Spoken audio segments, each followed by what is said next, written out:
That lock icon in your browser means your data is encrypted. But how does that actually work? Let's break it down, step by step.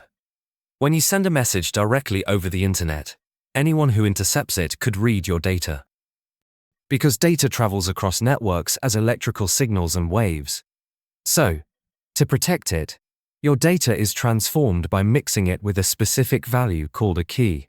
This process converts the original message into unreadable data. This is called encryption. When the data reaches the server, it uses the same key to reverse the process and recover the original message. This is called decryption. Now, here's the real challenge. When your browser connects to a website, both sides need a shared secret key to encrypt data. But they must create this key without sending it directly over the internet. Because if someone intercepts it, security is broken. To create the shared secret key securely, HTTPS uses a method called elliptic curve Diffie-Hellman ephemeral, or ECDHE. First, both sides agree on shared public values, like a mathematical curve. These values are public and known to everyone. Next, each side creates its own private value. These are random, kept private, and never shared. Using these private values and the mathematical curve, both sides generate public values.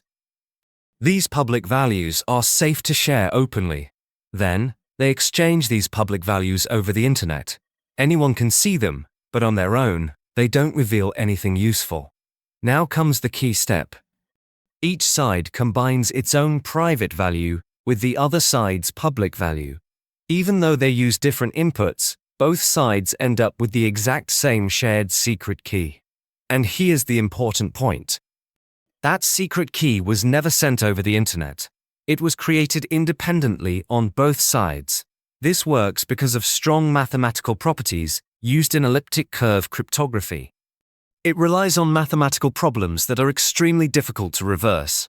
It is extremely difficult to calculate the private value from public values and mathematical curves, even if someone sees the public values. They cannot compute the private values, even with powerful computers. Once the shared secret is created, it is not used directly. Instead, it is passed through something called a key derivation function. This process converts the shared secret into secure session keys. Now, HTTPS switches to symmetric encryption because it is fast and efficient. Most modern systems use AES-GCM. Now let's understand what HTTPS actually is. HTT stands for Hypertext Transfer Protocol Secure.